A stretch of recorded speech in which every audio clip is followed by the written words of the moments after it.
Gas Station Business 101 podcast. I'm your host, Shabbir Hussain, and this is episode number 29.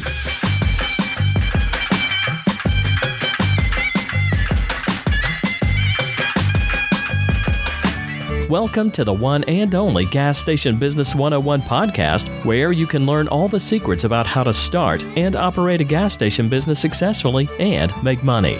This podcast is brought to you by the good folks at CSB Academy Publishing Company. And now, here is your host, Shabbir Hussain.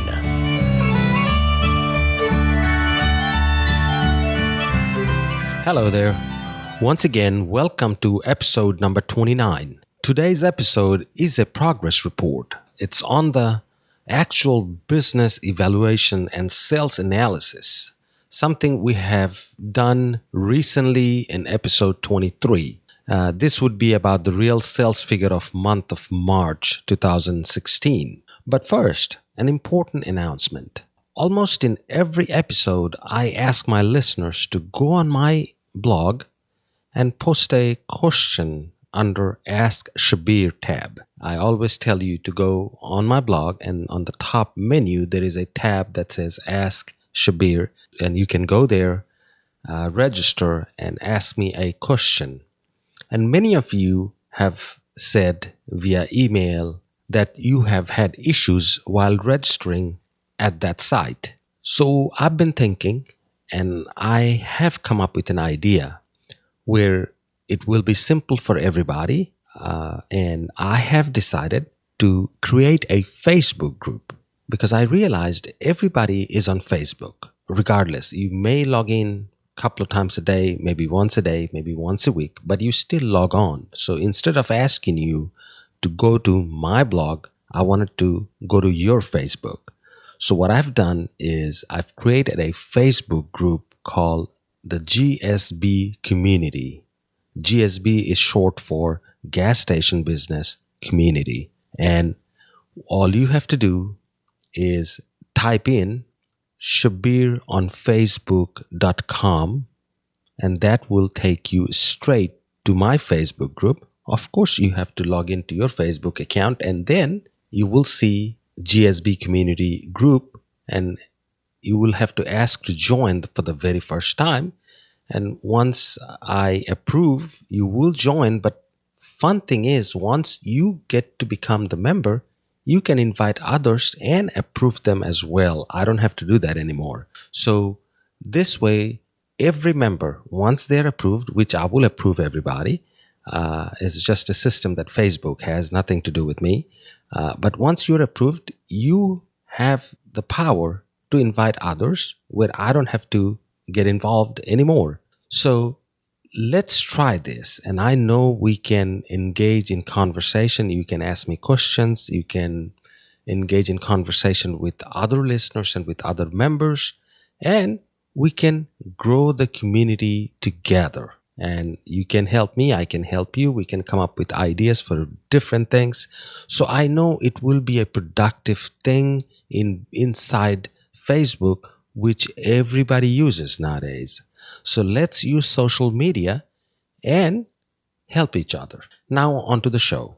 On episode 23, I brought you a real life store sales data and analysis. If you recall on episode 23, if you haven't heard that, you may want to go back and listen to the show and look at all the sales data that I added with that episode note, where I discussed a store, a real life store, somebody or a group of people that hired me to evaluate and make a decision on if they should buy the store or not.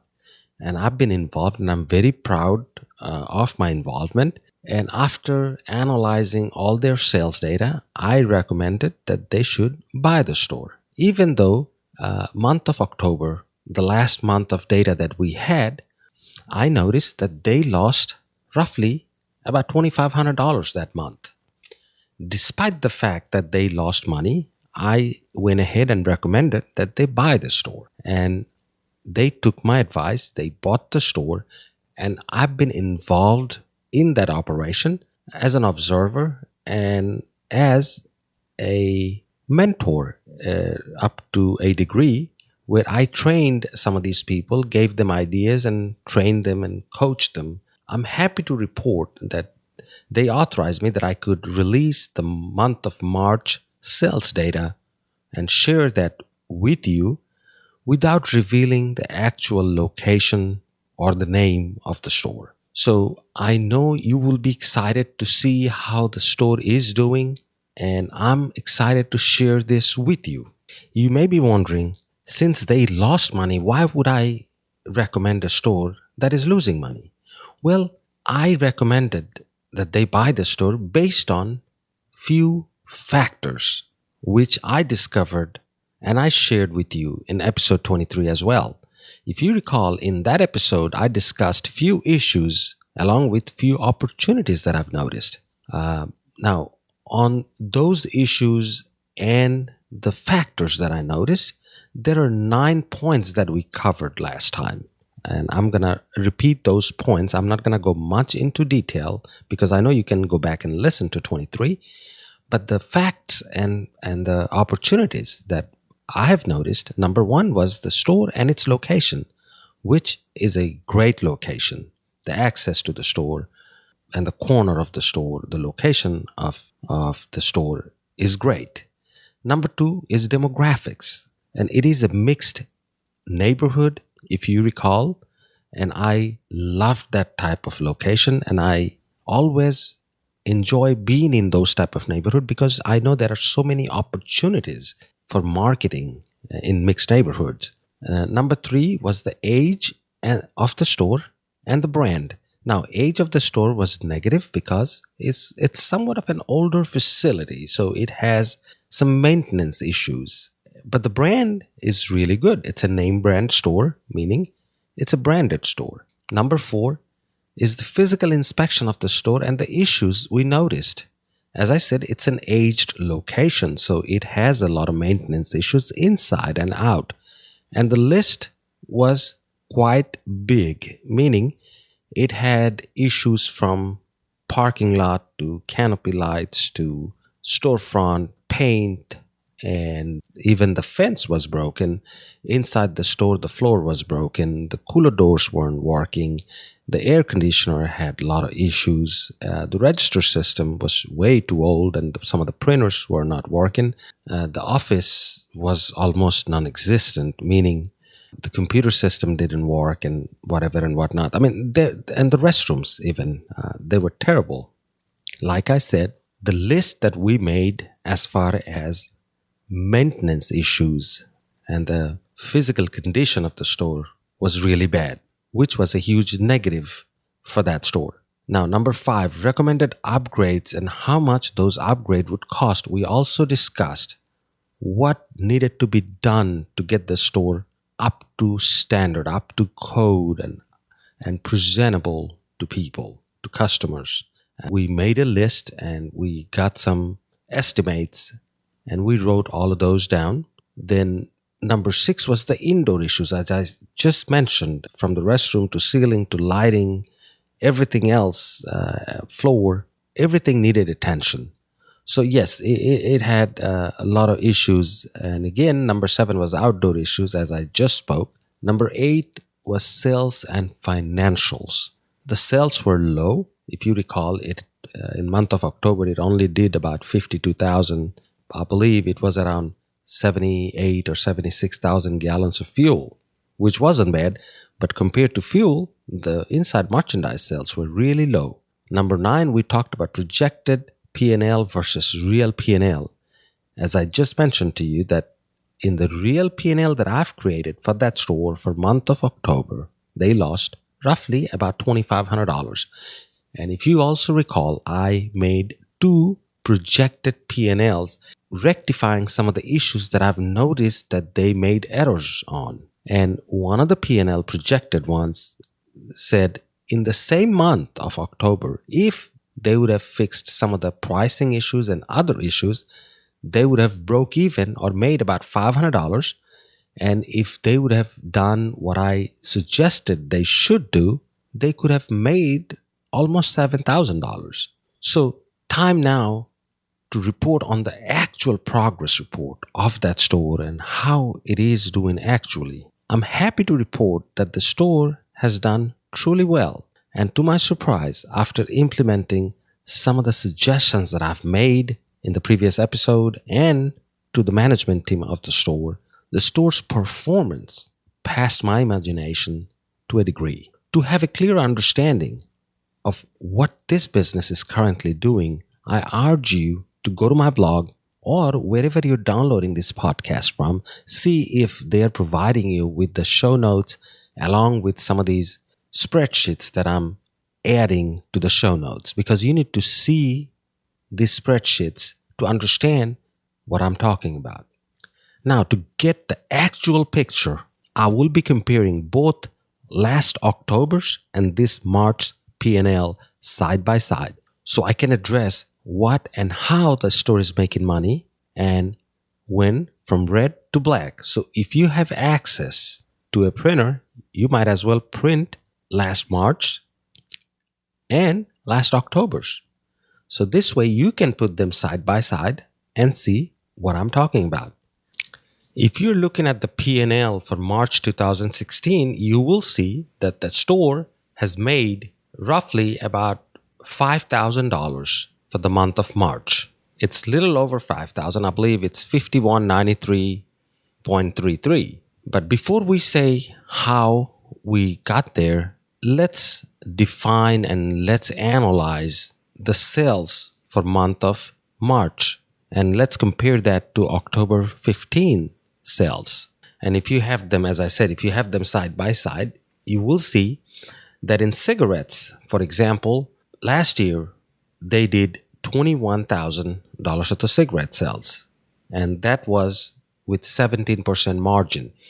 And if you recall, I said that their cigarette prices were out of range. They were not competitive with their competitors. So what we did is we lowered some of the prices and made them competitive and ran some promotion on cigarettes. For example, buy two, get a lighter free and similar promotions.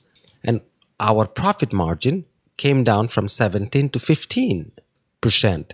But we also increased cigarette sales from $21,000 to about $23,700. So that's an increase of about $2,000. Next, on beer, we noticed that they were selling some of their largest packages, including some of the smaller six-pack premium beers at a lower price compared to their competitors.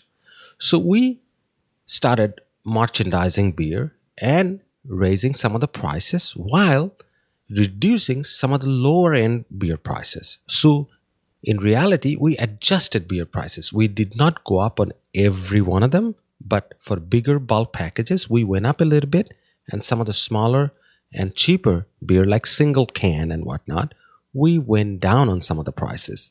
And the end result was in October, they sold $8,200 worth of beer and at 22% profit margin, where in month of March, we did $11,163 worth of beer sales at 24% margin.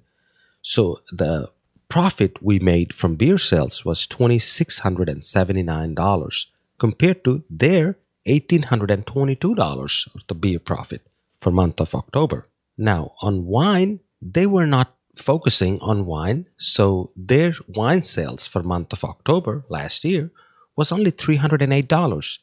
But since we came in, we started merchandising and putting out some nice focuses on wine merchandising. And in just 2 months, our wine sales went from $308 to about $1,658.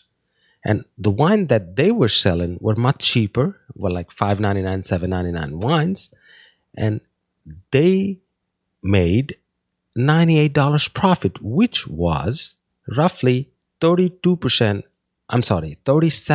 profit margin. They were working at 37% profit margin. And when we came in, we merchandised a lot of varieties of wine.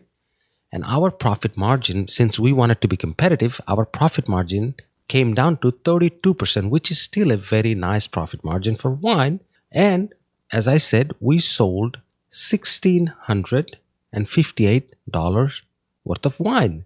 So our profit just from wine sales went to $613 compared to their $98 profit for last year. Next is tobacco. The errors we noticed in tobacco was that they were not carrying all the varieties of tobacco. For example, the rolled tobacco, the canned tobacco like Copenhagen and Skoal, they were not carrying all the varieties. Plus, they were not in contract with the tobacco company. So they were not getting the buy down. So they were not being competitive in pricing. Even though their profit margin was only 25% and they did $3,600 tobacco sales for the month of October, but we came in and we got all the tobacco companies in and we got them into contracts and lowered our tobacco prices, carried all the varieties. So our sale went up from $3,600 to $5,500 for the month of March, and our profit margin jumped from 25 to 29%. So the dollar profit we made out of just tobacco sales was about $1,600 compared to their $912. So you see, just by refocusing on few things and tweaking a few things, meaning bringing the tobacco company, signing a contract where we are able to lower prices so we can offer better prices to the customer and make more money, meaning our profit margin jumped from 25 to 29%. So we didn't lose money. We made more and sold the tobacco at a lower price. Okay, moving on to drinks. There are few departments that we did not do much other than remerchandising, bringing in more product, cleaning things up, and making sure the flow of product display made sense. So in drinks, our profit margin didn't go up or down, meaning we did not tweak any prices when it came to drinks. So our profit margin stayed at 35%, which is a good profit margin. And this is one item that you do not do much with because your Coke, Pepsi, and all of those companies have MSRP, their suggested retail, and you have to abide by those depending on what contract you have with them. So we did not tweak any pricing. But for month of March, we sold $11,744 worth of drinks, soft drinks, compared to they did in month of October, $9,436. So our drink sales have gone up as well. And again, we will get to what we did to improve all of these. There are few points that we will discuss afterwards, but just wanted to give you the idea and the real picture of the sales comparing from October to March. Next is oil, motor oil. And in last year, October, they sold $194 of the motor oil at 40% margin. And we sold $437 worth of motor oil. On again, profit margin stayed the same, 40%. So it's not like we lowered prices. People, when they're buying motor oil, they're not looking at if the motor oil is 20 cents cheaper or 10 cents higher because they don't buy that every day. It's only when their car is having problem and they need to add some motor oil or some kind of oil or transmission fluid to their car. But as long as you carry the varieties of it, you have to offer your customer a very cheap option, a mid-grade option, and a high-end option. Meaning, if somebody is driving a nice car and some reason they have to add oil, they most likely would like to buy something that has a brand name attached to it. For example, Chevron or some type of name that they recognize. And that motor oil may cost them $6, $7. But since they only buy that once every few months, they don't really care. They just want to put the good stuff in their car. And for other people, let's say the car is a very old one and it's leaking oil, and they just want to add some to get by for the day or a couple of days. So they will buy the cheapest one. So what we did is we merchandised it accordingly, meaning we put the cheapest oil at the bottom shelf and mid one in the mid shelf and very high one, expensive ones all the way to the top shelves. And just by doing this, our motor oil sales, as I said, went from $194 to about $437. Okay, as far as fountain drinks, we haven't done anything to it other than some advertising of some price specials on drinks. Our motor oil, our fountain sales has jumped to $2,014 compared to their $1,093, meaning we almost doubled fountain sales. But again, it's because we ran a special, and we're still running that special. It's 99 cents any size fountain drinks, and that jumped the sale, pretty much doubled it from $1,093 to about $2,014. Now, next one is phone cards. Phone cards is a low profit margin item, and we did not tweak anything because you can't. It's a set price. $10 phone card, you make only so much. $20 phone card, and there is no special. They sold $310 of the phone card for the month of October compared to our $480, which is not much of a jump. And as I said, this is one department we did not touch or tweak. So it just remained the same pretty much.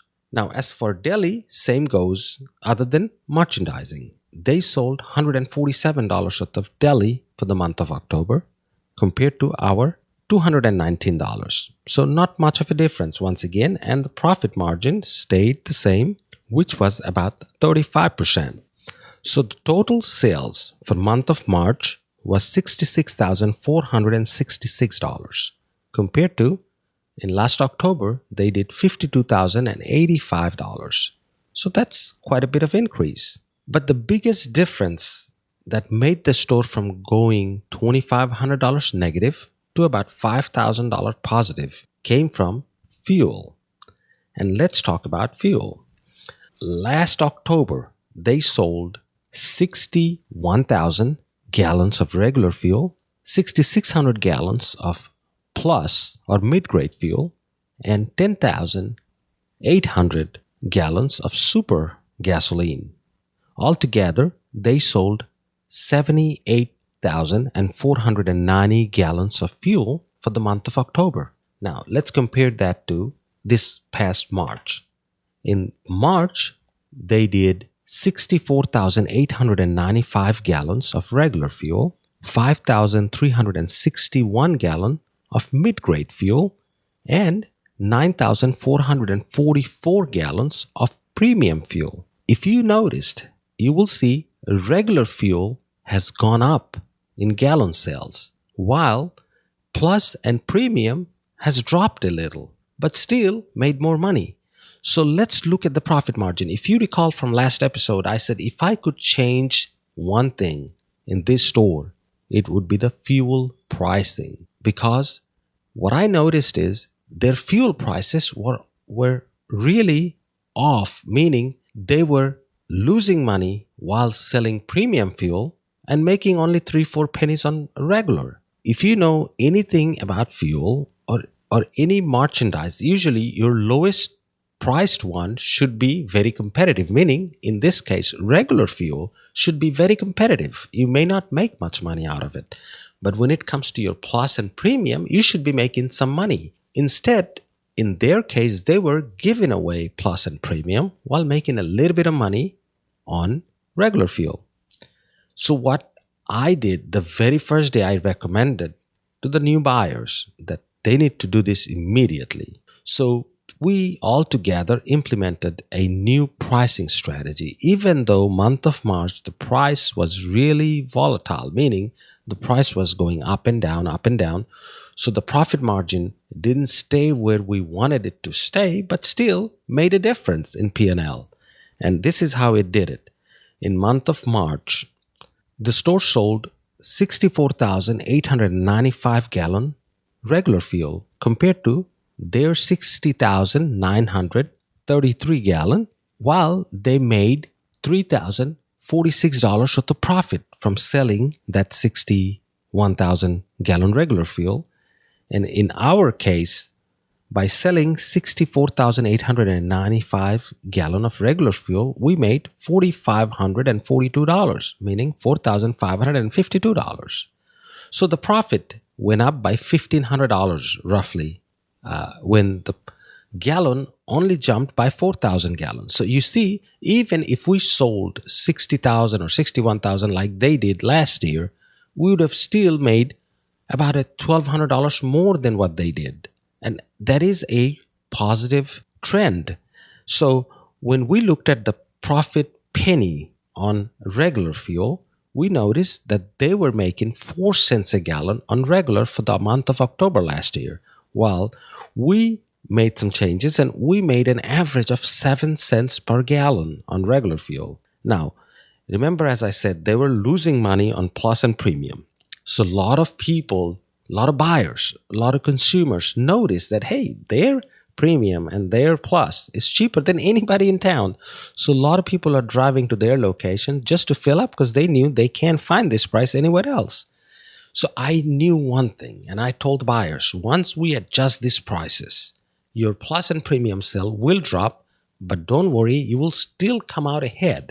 And exactly that is what happened. The plus gallonage for last year, they sold 6,658 gallon worth of plus fuel or mid-grade, while we adjusted the price and our sale went from 6,658, meaning 6,658 gallons, and dropped it down to 5,361 gallon.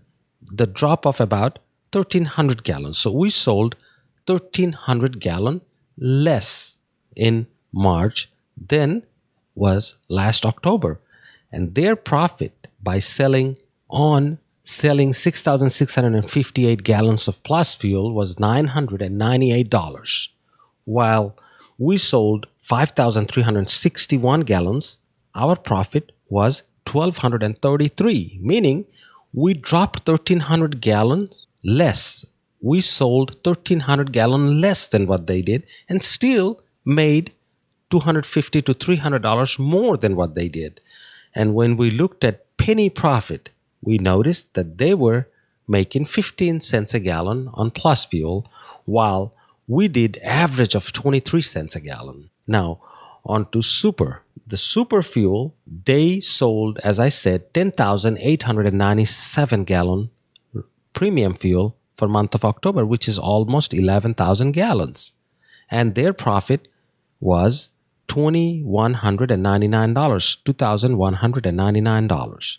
But in month of March, our sale dropped and we sold only 9,444 gallons, which is almost 2,000 gallons less than what they did.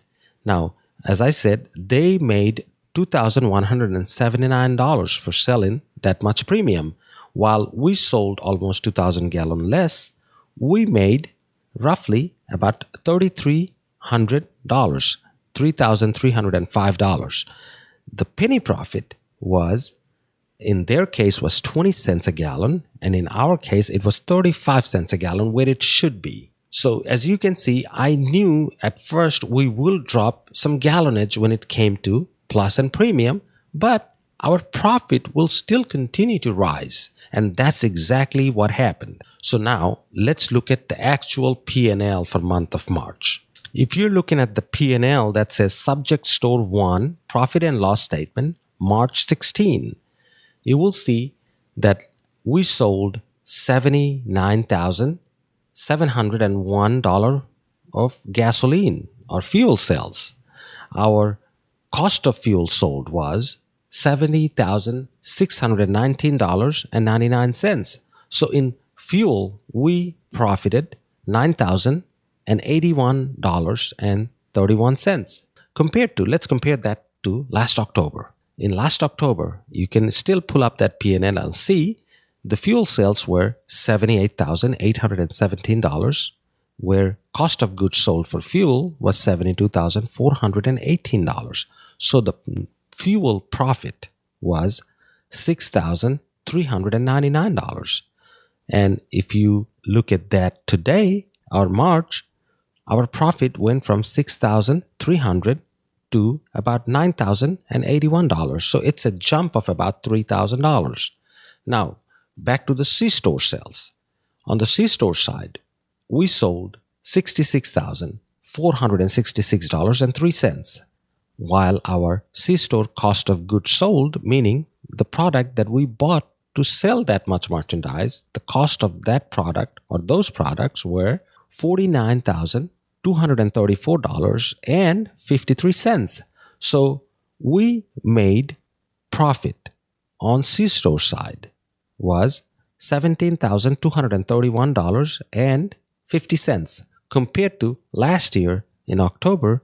They sold $52,186 worth of merchandise, and the cost of goods sold were $39,329.41.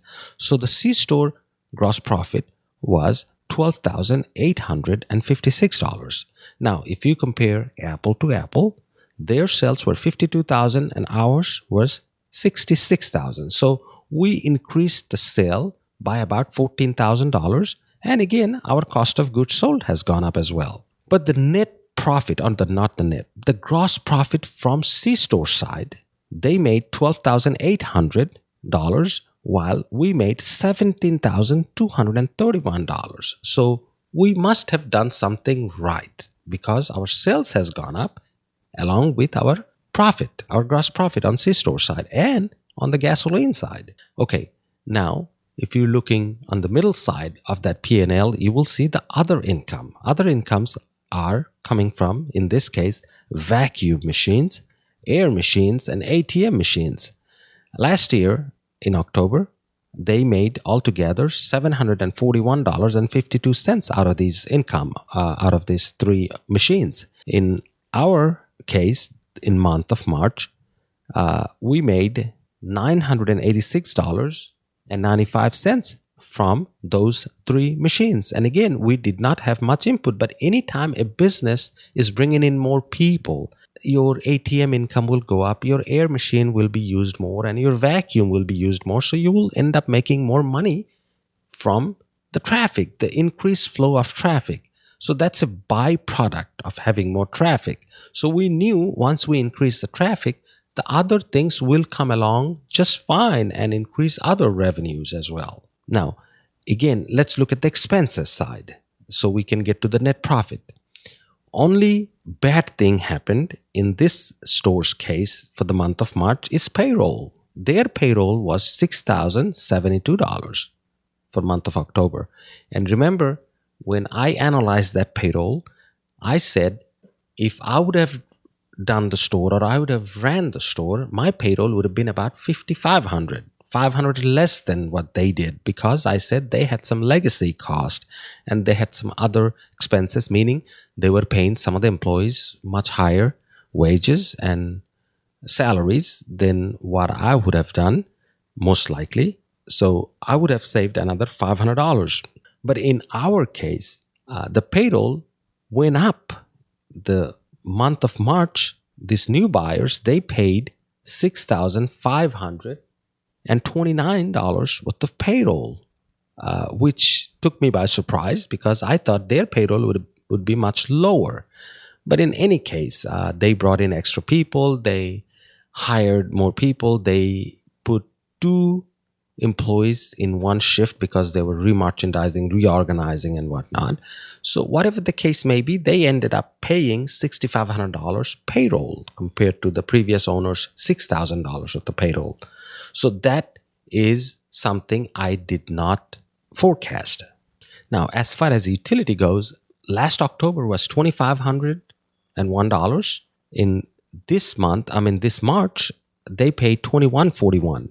So there was a decrease of about $400. It's a reduction of $400 in utility bills. And that savings came from changing light bulbs to LED light bulbs. You see, the savings can be huge. $400 savings in $2,000 bill is quite a bit of savings. It's almost 20% savings. So remember in my episodes where I said how to save money, and every time you save money, it's extra money in your pocket. So it's like you're making money. In this case, these new owners, by investing a few $1,000s, they're making $400 a month. And let's say if they spend $5,000 on changing everything to LED, this money will come back to them in just a few months. Okay, now rent and T&I stayed the same because, as I said, when I did the P&L, I estimated their buying price and the interest rate, and I took 1%, and I estimated the insurance because we took some estimates from some reputable insurance companies. So I exactly knew what the insurance would be. And as far as mortgage payment, I just took 1% instead of calculating the exact amount that they are paying to their bank. And in this case, the buyers were not comfortable giving me the exact amount that they're paying. I'm sure they didn't want to disclose the exact interest rate that they have received from the bank. Whatever the case is, I still estimated it right at 1%. So as you can see, the rent remained the same as it did in month of October. And credit card fees went up just by a little bit. In month of October last year, they paid $4,221 compared to this new owners $4,497. And that increase can be because they increased sales. So, which is fine. You can pay more credit card fees as long as you're bringing more business. Maintenance last year was that month in October $369 compared to this March was $179. The reason of this decrease is because this new owner came in and addressed most of the maintenance issues already. So there was not very many things breaking down. License and miscellaneous fees were $375 last year compared to their $81.77. Shortages and losses were $250 last year. And in this case, in this last March, was $100. And lastly, supplies. Last year, October, they spent $283 in supplies. And in this case, in this owner's case, last March, they spent $76 for supplies. So the total expenses for this March came to $22,106.43 compared to last year's $22,571. So as you can see, the expenses remained pretty much the same. I mean, $22,500 versus $22,100. The only difference was the payroll and power bill. Now, let's recap.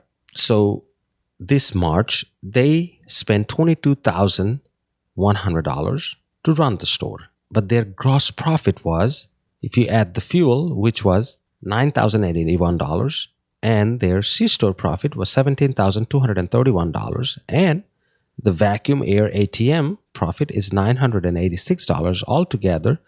Total gross profit came to $27,299, and their expenses were $22,196. So the net profit this past March was $5,193.33. Now, go back to last October. Their gross profit from store sale, from gasoline sale, and other income, which is ATM, vacuum, and air, was $19,997, when their expenses were $22,571. So the net loss in their case was $2,574.51. So if you look at the dollar difference between losing $2,500 and making $5,000, the exact difference was $7,767 just by tweaking a few things. Now, talking about tweaking a few things, let's talk about what did we do differently, the strategies that we implemented to make these changes. First, number one, we addressed all the maintenance issues. As I mentioned in a previous episode, there were a lot of maintenance issues. As I said, floors were broken, restrooms had issues, ceiling had issues, roof had leaks, the parking lot had issues, and the dispensers had some issues. We addressed them all. Now, number two is upgrade all lighting and put a fresh coat of paint. We upgraded all the lightings inside and out. We put LEDs, and that cost quite a bit of money, of course. But as you can notice, the savings in power bill was much greater. So, you can get that money back in, let's say, 18 months to 24 months. And then you can keep putting that money in your pocket as a savings. Number 3 was cleaning up the store. The store was dirty. Once things got fixed, we started cleaning top to bottom. And a clean store, nice smelling store, is always a store that people will enjoy walking into. And we took advantage of that. Once we fixed everything, we just cleaned them up and put a fresh coat of paint, even inside the store. We painted the walls to a brighter, nicer color, not just white. We put some real nice colors, and that made the store look brighter, more appealing, and gave a fresh, clean feeling. Number 4, remerchandising the store based on the traffic flow.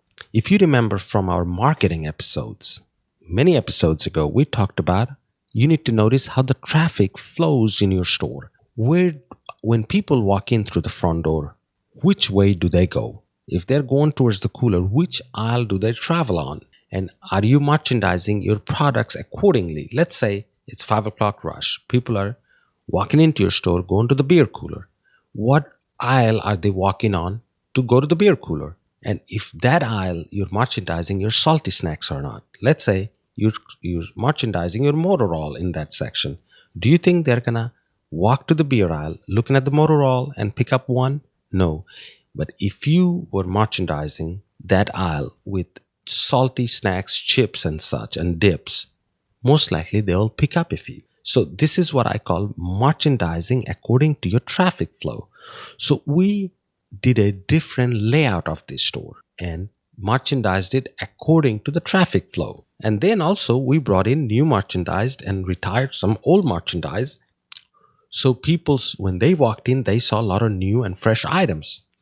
Number 5, bringing in products that sells in this area. If you recall the marketing episodes, again, I'm going to keep mentioning that because we talked a lot about these. When it comes to merchandising, you need to know your area. You need to know your demographics and the age of the customer and what they like. If you, for example, as I said, this is a mixed neighborhood, so you have best of both worlds. And we took advantage of that, meaning we brought in beer for both type of customers, very rich, middle income, and low income. And we brought in tobaccos and cigarettes for all of those and adjusted prices accordingly, but we also merchandised the store accordingly. Number 6, advertise heavily via reader board, pump toppers, and the front door. See, most stores, the front door has to be clean, nice, and crisp. But that does not mean you cannot put a very nicely made sign on the front door. You cannot have 20 signs on the front door, but use one specific area for one type of advertising. Like in our case, we put 99 cents fountain drink any size on the front door. And this store has a reader board outside on the building. And we took it to a sign shop and said, make this a colorful advertisement on the reader board, which they charged us, I believe, $500 or something. And it ended up being a beautiful advertising piece where we advertised 99 cents fountain drink, 99 cents coffee, all day, any day. And that brought a lot of business to the store. As you saw, the sales difference from 52,000 to 66,000. So that's quite a bit of jump. Now, as for other changes, number 7, we brought in EBT machine, which is the food stamp machine, and money order machine. These are not huge things that you can add on to your store, but these can make a huge difference at times. Let's say the beginning of the month or the end of the month, a lot of people buy money orders to pay their utility bills or their rent and a lot of different things. And you don't make much money on money orders. Let's say you make only 75 cents to $1 selling a money order. But those people that are coming in for money order will buy something else. Similarly, EBT machine, you most likely will sell $30 to $40 a day. But hey, that's a sell you didn't have before. So it is good to have an EBT machine, as it only costs $45 or $50 a month to have that machine. But it will make you much more than that. Number 8, the implementation of new fuel and merchandise pricing strategy. as I was mentioning all throughout when we discussed the department sales, that how we changed pricing strategy, especially on fuel, and on the store side, we only tweaked two main things, which was cigarette pricing, meaning we lowered our cigarette prices, and we adjusted our beer prices, meaning we went up on some, we went down on some. And on the tobacco side, we increased our profit margin without increasing the price, because we got contracts from the tobacco company and started carrying more varieties of tobacco. So instead of going up on prices, we went down on some of the prices and still made more money. So those are the things we implemented as far as fuel and merchandise pricing strategy. And last, number 9, a full-on marketing and promotional campaign, meaning, as I said, from pricing to promotion, meaning, remember I said buy 2-pack cigarette, get a lighter for free, or 99 cents coffee, or 99 cents fountain drink, things like that. These are your campaigns that you're running. And remember I said we use the pump toppers to advertise. We use the front door, we use the reader board, and the word of mouth. Every one of the customers came through the door and still coming through the door. The employees, the new employees are greeting them, notifying them of different specials, and every person going to the checkout counter buying a pack of cigarettes would offering them saying, sir, if you buy 2 packs, you get a lighter for free. Or if you buy 3 packs, you get this for free. Whatever it is, we're offering them something every time. If they're buying a bottled drink, we're saying, have you noticed how we have 99 cents fountain drink all day long? So if you want to do that, change it, feel free to do so. Anybody walking in the morning, we're notifying them that the coffee, any size, is 99 cents. And these are the campaigns, these are the marketing strategies that made the difference in this store's case. So as you can see, it's not one single strategy that made the difference and made the business profitable, but it's a combination of all these factors. It was not an easy task, and the credit goes to the management team that's running the store. The new owners brought in a very qualified team of people that are running the store. They're very aggressive, they're very polite with customers, and very dedicated to the business. And most of all, they all followed the direction that I gave them to the T. Soon, I will have another update from this store in about next couple of months. This way, you will get to see if this success is short-lived or it will continue to grow like I'm predicting it will. So we will see how this store is doing again in, let's say, 2 to 3 months. Good luck to the owners, and I believe they will continue to grow this business and enjoy the profit from the store. Okay, now as for answering emails, I have decided to dedicate one episode every so often to just answering email questions. This way, I can separate them from the rest of the shows. Soon, I will have a Q&A episode, and it will be all dedicated to answering your email questions. So stay tuned. Now, the book that I want to recommend today is called Work Rules by Laszlo Bock. It is a New York Times bestseller as well as Wall Street Journal bestsellers. Laszlo is the head of people operations in Google. And you know, Google is one of the biggest tech companies of the world. But more importantly, their workforce and their work environment is very different than any other company on this planet. Because we have all heard stories about how Google operates and how their people are working.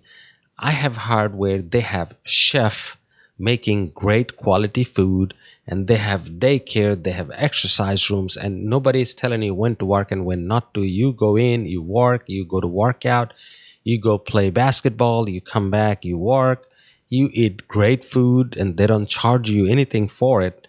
So these are the fascinating things I've heard about Google. So when I saw this book, Work Rules, and I knew that the head of people's operation in Google wrote this book, I wanted to read it, and I'm glad I did. There is a lot to learn about people and how to motivate and transform them into self-driven, unique individuals. I think this is a great read, and I know you will learn a lot from it, so enjoy it. Lastly, remember to go to ShabirOnFacebook.com and join my Facebook group where you can ask me questions or send me your inquiries or thoughts and comments. And again, I will include them in my Q&A session. Don't forget to sign up for my newsletter. And again, in last episode, I said I will have an episode about passive income. And I said the keyword passive income. And I said it's going to be coming soon. I was hoping to publish that episode before this one. But since I knew everybody wanted to see the update on a new store, I wanted to bring this to you sooner than later. So I will have the passive income episode very soon. And once again, remember I mentioned my new book, Sales Genie, is coming up very soon. We're almost done with the cover design and everything. So hopefully I will have that book out in about next 1 week. So please stay tuned, and hopefully I will see you in next episode where we will be talking about passive income. So take good care of yourself, and I will see you soon. This has been the one and only Gas Station Business 101 podcast with your host, Shabbir Hossein. This podcast was brought to you by CSB Academy Publishing Company. Be sure to join us next time as we share with you the secrets about how to start and operate a gas station business successfully and make money.